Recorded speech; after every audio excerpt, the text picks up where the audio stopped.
So you take this group of people, and they graduate school, and they get a job, and they're thrust into the real world, and in an instant, they find out they're not special, their moms can't get them a promotion, that you get nothing for coming in last, and by the way, you can't just have it because you want it, right? And in an instant, their entire self-image is shattered. And so you have an entire generation that's growing up with lower self-esteem than previous generations. You may recognize him from a video that we did together that literally broke the internet, where he answers the now infamous Millennials question. I have yet to give a speech or have a meeting where somebody doesn't ask me the millennial question. What's the millennial question? Apparently millennials as a generation, which is a group of people who were born approximately 1984 and after, are tough to manage.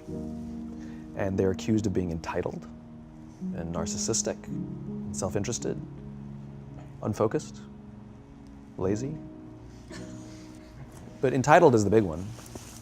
And because they confound leadership so much, what's happening is leaders are asking the millennials, what do you want? And millennials are saying, we want to work in a place with purpose, love that. We want to make an impact, you know, whatever that means. We want free food and beanbags. And so somebody articulates some sort of purpose, there's lots of free food and there's beanbags, and yet for some reason, they're still not happy. And that's because they're missing, there's a missing piece. What I've learned is that I can break it down into 4 pieces, right? There are four things, 4 characteristics. One is parenting, the other one is technology, the third is impatience, and the fourth is environment. The generation that we call the millennials, too many of them grew up subject to, not my words, failed parenting strategies, you know? Where, for example, they were told that they were special all the time. They were told that they could have anything they want in life, just because they want it, right? They were told, some of them got into honors classes, not because they deserved it, but because their parents complained. And some of them got A's, not because they earned them, but because the teachers didn't want to deal with the parents. Some kids got participation medals. You got a medal for coming in last, right? Which the science we know is pretty clear, which is it devalues the medal and the reward for those who actually work hard. And it actually makes the person who comes in last feel embarrassed because they know they didn't deserve it, so it actually makes them feel worse, right? So you take this group of people, and they graduate school, and they get a job, and they're thrust into the real world, and in an instant, they find out they're not special, their moms can't get them a promotion, that you get nothing for coming in last, and by the way, you can't just have it because you want it, right? And in an instant, their entire self-image is shattered. And so you have an entire generation that's growing up with lower self-esteem than previous generations. The other problem, to compound it, is we're growing up in a Facebook, Instagram world. In other words, we're good at putting filters on things. We're good at showing people that life is amazing even though I'm depressed, right? And so everybody sounds tough, and everybody sounds like they got it all figured out. And the reality is there's very little toughness, and most people don't have it figured out. And so when the more senior people say, well, what should we do? They sound like, this is what you gotta do. And they have no clue, right? So you have an entire generation growing up with lower self-esteem than previous generations, right? Through no fault of their own, right? They were dealt a bad hand, right? Now let's add in technology. We know that engagement with social media and our cell phones releases a chemical called dopamine. That's why when you get a text, it feels good, right? So, you know, we've all had it where you're feeling a little bit down or feeling a bit lonely, and so you send out 10 texts to 10 friends, you know, hi, hi, hi, hi, hi, because it feels good when you get a response, right? Right? It's why we count the likes, it's why we go back 10 times to see if my Instagram is growing slower, did I do something wrong? Do they not like me anymore, right? The trauma for young kids to be unfriended, right? Because we know when you get a hit of dopamine, which feels good. It's why we like it, it's why we keep going back to it. Dopamine is the exact same chemical that makes us feel good when we smoke, when we drink, and when we gamble. In other words, it's highly, highly addictive, right? We have age restrictions on smoking, gambling, and alcohol, and we have no age restrictions on social media and cell phones, which is the equivalent of opening up the liquor cabinet and saying to our teenagers, hey, by the way, this adolescence thing, if it gets you down, But that's basically what's happening. That's basically what's happening, right? That's basically what happened. You have an entire generation that has access to an addictive, numbing chemical called dopamine through social media and cell phones as they're going through the high stress of adolescence. Why is this important? Almost every alcoholic discovered alcohol when they were teenagers. When we're very, very young, the only approval we need is the approval of our parents. And as we go through adolescence, we make this transition where we now need the approval of our peers. Very frustrating for our parents, very important for us. It allows us to acculturate outside of our immediate families into the broader tribe, right? It's a highly, highly stressful and anxious period of our lives, and we're supposed to learn to rely on our friends. Some people, quite by accident, discover alcohol and numbing effects of dopamine to help them cope with the stresses and anxieties of adolescence. Unfortunately, that becomes hardwired in their brains, and for the rest of their lives, when they suffer significant stress, they will not turn to a person, they will turn to the bottle. Social stress, financial stress, career stress, that's pretty much the primary reasons why an alcoholic drinks, right? What's happening is because we're allowing unfettered access to these dopamine-producing devices and media, basically it's becoming hardwired, and what we're seeing is as they grow older, too many kids don't know how to form deep, meaningful relationships. Their words, not mine. They will admit that many of their friendships are superficial. They will admit that their friends, that they don't count on their friends, they don't rely on their friends, they have fun with their friends, but they also know that their friends will cancel on them if something better comes along. Deep, meaningful relationships are not there because they never practice the skill set, and worse, they don't have the coping mechanisms to deal with stress. So when significant stress starts to show up in their lives, they're not turning to a person, they're turning to a device, they're turning to social media, they're turning to these things which offer temporary relief. We know, the science is clear, we know that people who spend more time on Facebook suffer higher rates of depression than people who spend less time on Facebook, right? These things balanced. Alcohol is not bad, too much alcohol is bad. Gambling is fun, too much gambling is dangerous, right? There's nothing wrong with social media and cell phones. It's the imbalance, right? If you're sitting at dinner with your friends and you're texting somebody who's not there, that's a problem. That's an addiction. If you're sitting in a meeting with people you're supposed to be listening to and speaking, and you put your phone on the table, face up or face down, I don't care, that sends a subconscious message to the room that you're just not that important to me right now, right? That's what happens. And the fact that you cannot put it away is because you are addicted, right? If you wake up and you check your phone before you say good morning to your girlfriend, boyfriend, or spouse, you have an addiction. And like all addiction, in time, it'll destroy relationships, it'll cost time, and it'll cost money, and it'll make your life worse, right?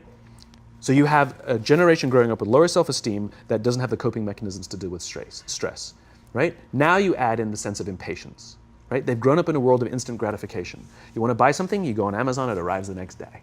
You want to watch a movie? Log on and watch a movie. You don't check movie times. You want to watch a TV show?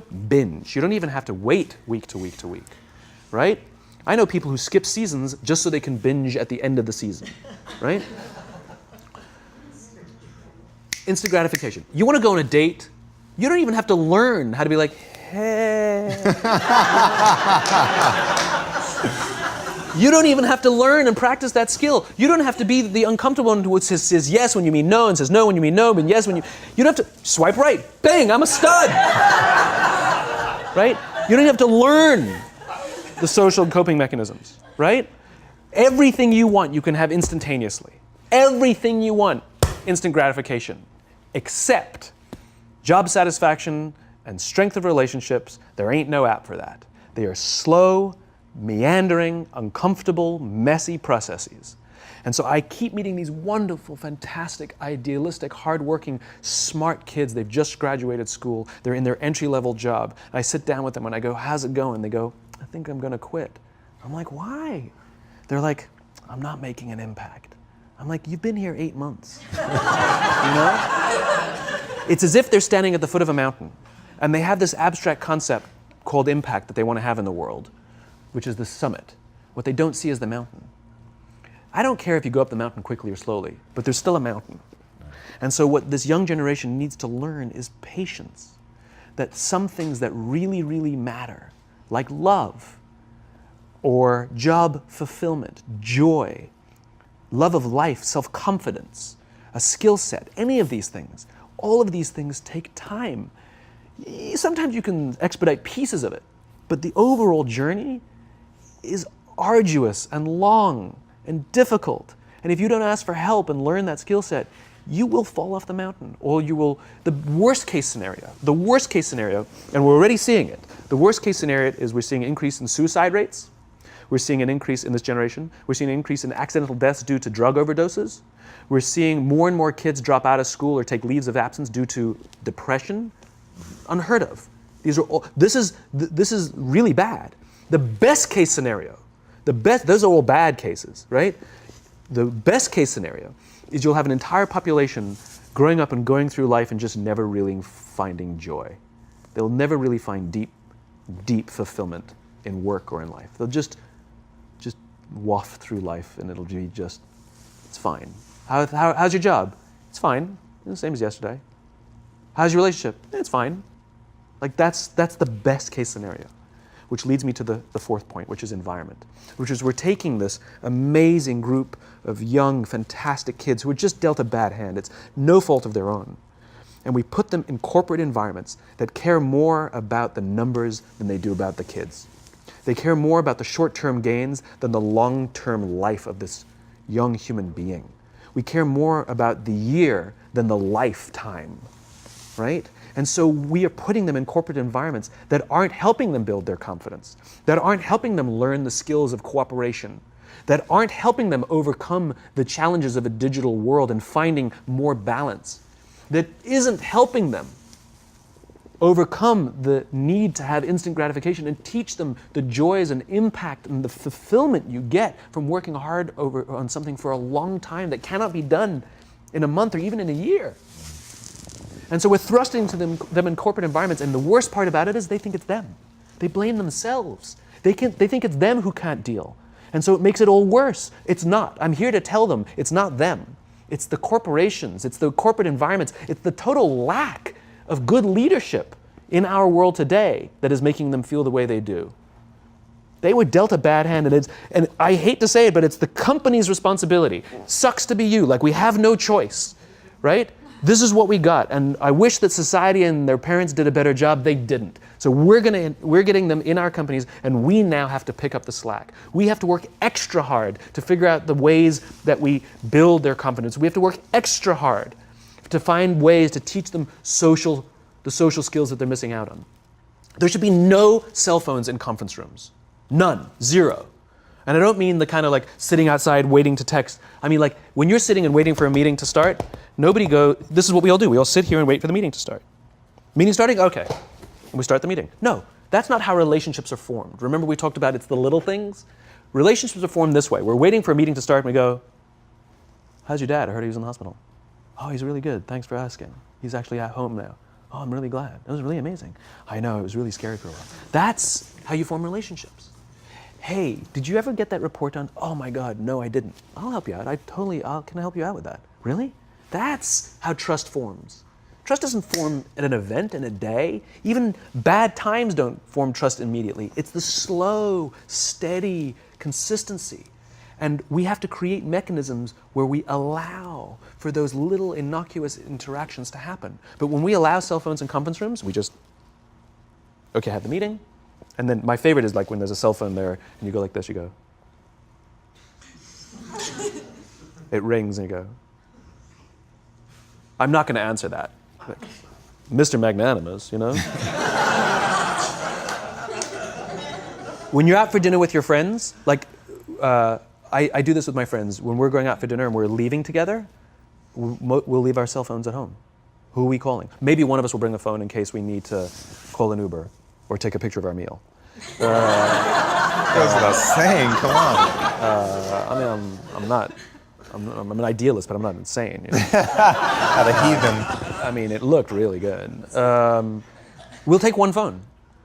And so it's like an alcoholic. The reason you take the alcohol out of the house is because we cannot trust our willpower. We're just not strong enough. But when you remove the temptation, it actually makes it a lot easier. And so when you just say, don't check your phone, people literally will go like this. And somebody will go to the bathroom, and what's the first thing we do? Grab the phone. Because I wouldn't want to look around the restaurant for a minute and a half, you know? But if you don't have the phone, you just kind of enjoy the world. And that's where ideas happen. The constant engagement is not where you have innovation and ideas. Ideas happen when our minds wander and we go, and you see something, I bet they could do that. That's called innovation, right? But we're taking away all those little moments, right? You should not, and none of us should charge our phones by our beds. We should be charging our phones in the living rooms, right? Remove the temptation. You wake up in the middle of the night because you can't sleep, you won't check your phone, which makes it worse. But if it's in the living room, it's relaxed, it's fine. But it's my alarm clock. Buy an alarm clock. They cost $8, right? I'll buy you an alarm, right? But the point is we now in industry, whether we like it or not, we don't get a choice. We now have a responsibility to make up the shortfall and to help this amazing, idealistic, fantastic generation build their confidence, learn patience, learn the social skills, find a better balance between life and technology. Because, quite frankly, it's the right thing to do. Simon, thank you so much pleasure. for coming on. My pleasure. Thanks for having me. Thank you for coming. That was incredible. Absolutely amazing. Where can they find you? It's ironic, isn't it? Well, you can find me on social media. When you're not in the meeting. So yeah, I'm in all the usual places. But I will tell you one thing. So I have a new book coming out in September. It's a thinly veiled plug, but You've made them very happy. But what's special about it is I wanted to produce something that no digital format could reproduce. Interesting. And so it's an illustrated quote book. It's beautifully illustrated. I was very sort of pushy about this, that I didn't want the illustrations done on a computer. They were done by hand. There's a song, Aloe Black, the singer, the Grammy-nominated singer, the book is called Together is Better, and he gave me a song that goes with it. And the music is at the back of the book, and it's actually, the lyrics are in his handwriting. It's actually his handwriting. And here's the best part. The book is scented. We scented it with a custom scent made by this amazing company called 1229, and they designed for me the scent of optimism. All right. So you smell the pages, and they smell like optimism, right? And the thing that I love about this is I can't do that in any ebook format. I wanted to create something that you had to physically engage with, and it's designed to be given as a gift. The first page says to, from, because I wanted it to be given as a gift to someone you want to say thank you for inspiring you, or to give to someone you wanted to inspire. It was designed to promote this physical interaction and engaging with the real world. So I'm really proud of it. It's incredible, man. Super unique. Yeah, it's fun.